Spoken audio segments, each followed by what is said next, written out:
Hello and welcome back. The Dalai Lama is revered as a hero by his people and respected worldwide for his peaceful philosophy.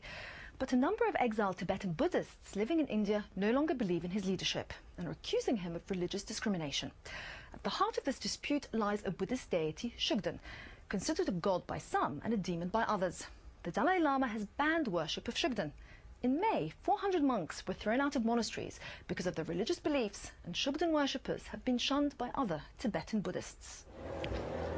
On the streets of the Tibetan refugee camp of Belakope in southern India, Dalai Tong, a Shugden worshipping Buddhist monk, is no longer welcome.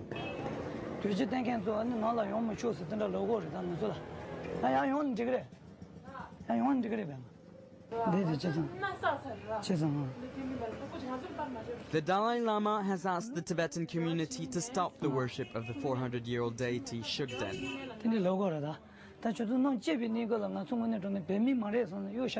What this means in practice is that Dalai Tong cannot walk into this shop because of his religious beliefs. I've taken the oath that I won't have anything to do with the Shugden people who are doing bad things for the Tibetan cause. But I won't do anything he says, but he is truth, he's telling the truth. I'm not a person who will just blindly believe someone. I believe someone who's telling the truth. Here, Dalai Lama is always truth. Oh.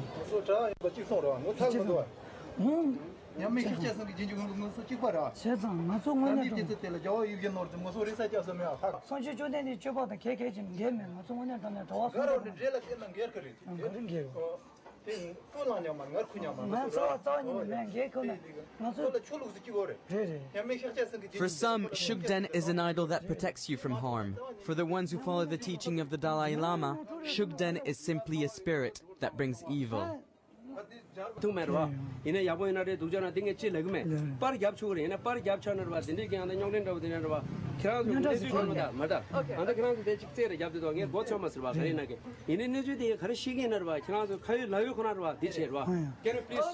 Please, I say.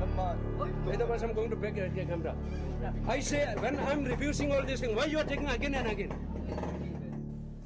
Now, this deity is at the center of the controversy. On the one hand, the Dalai Lama wants to ban it. On the other, there are more than 4 million people across the world who worship Dorje Shugden.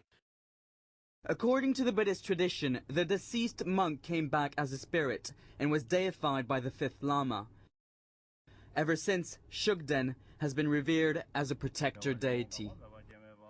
The worship of Shugden is a sensitive issue that's creating tension within the exiled Tibetan community. Last January, the Dalai Lama asked his community to stop the worship of the 400-year-old deity so as to end the divisions.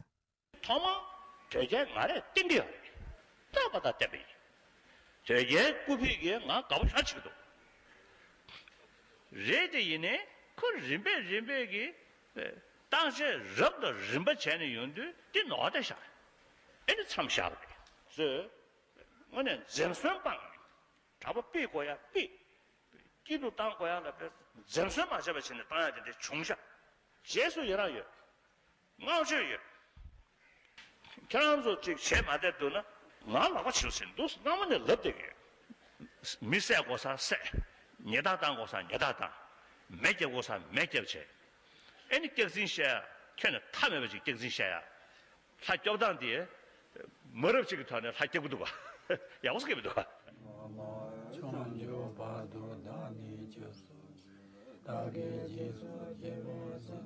For May and her family, Shugden remains a protector. Her family have been worshipping the deity for generations. Because they have defied the rule of the Dalai Lama, they have been ostracized from the community. They have made separate rules for us. They said that no one is supposed to talk to us, and no one is supposed to have any contact with us.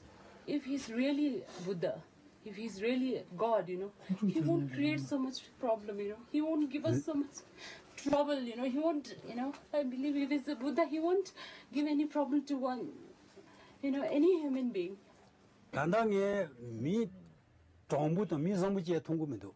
Selfish. He is doing his own wish. The decision to ban the worship of Shugden was taken here in Dharamsala. Since 1960, there are 46 MPs working here to decide over the affairs of Tibet and the refugees living here. This is the heart of Tibetan democracy. Did you debate about the Shugden in Parliament? Yeah, there was no argument. There was no argument.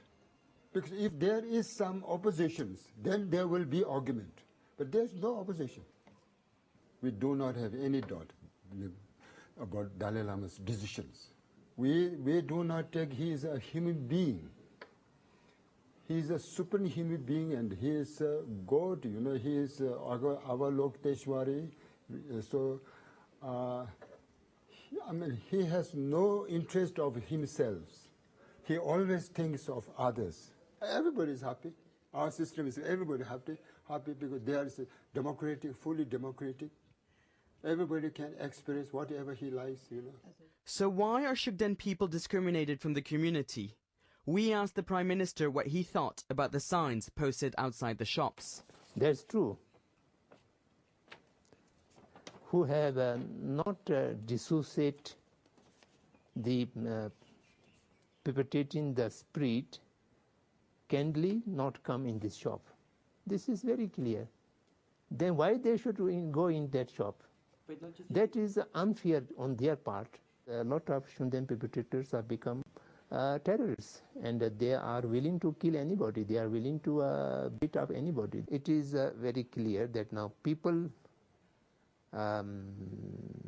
who are perpetrating Shugden are very close to PRC leadership. That is clear. Being linked to the PRC, the People's Republic of China, is the highest act of treason in the eyes of the Tibetan government in exile. No Shugden worshipper has ever been charged or investigated for terrorism, and yet the monks who continue to worship Shugden remain victims of a campaign of name and shame. What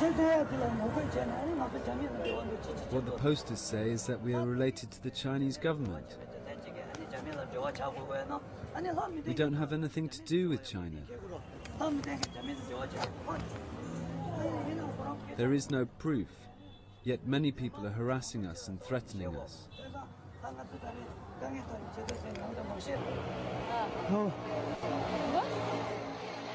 Fearing for their lives, these Shugden monks are now living in hiding in a monastery in southern India, where they sought refuge after being told that they must leave their monastery.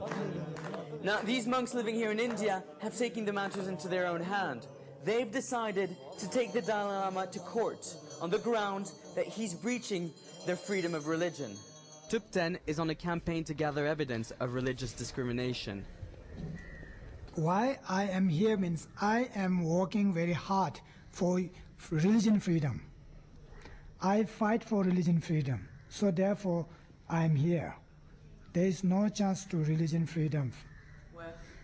No, if you fight for religion freedom to the Tibetan exile government, then automatically they will put your picture in the poster and nobody say, don't talk with them, don't listen for them. So therefore we haven't any chance to tell our truth all over the world. With the help of the rebel monk Kundaling Rinpoche, they are taking the most famous ex-Shugden practitioner, the Dalai Lama himself, to court. So there is no democracy. The man Dalai Lama talks about democracy, talks about compassion, talks about dialogue, talks about understanding, talks about a solution. But for us, there is no solution. There is no dialogue. There is no understanding. There is no compassion. Because in his perception, we are not human beings. We are just evil. We are evil and we are agents of the Chinese. That's what it is. It's as simple as that.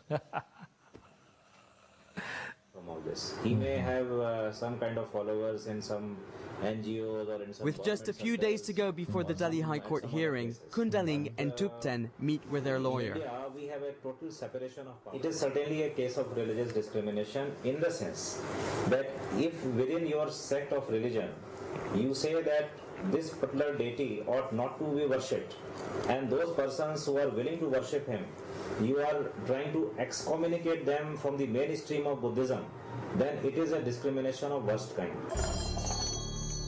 No matter what the outcome of the court case, in a country where millions of idols are worshipped, Attempting to ban a deity is an uphill battle, one in which many Buddhist monks have lost their faith in the spirit of the Dalai Lama. Earlier this month, the Dalai Lama's lawyers requested a 3-month extension on the grounds that he was ill. The case will be heard on the 9th of December and we'll definitely keep you updated. That's it for this edition of People in Power. Now, if you'd like to comment on our report or any other matter, we'd love to hear from you on the usual address, aljazeera.net/English. Until next time, goodbye.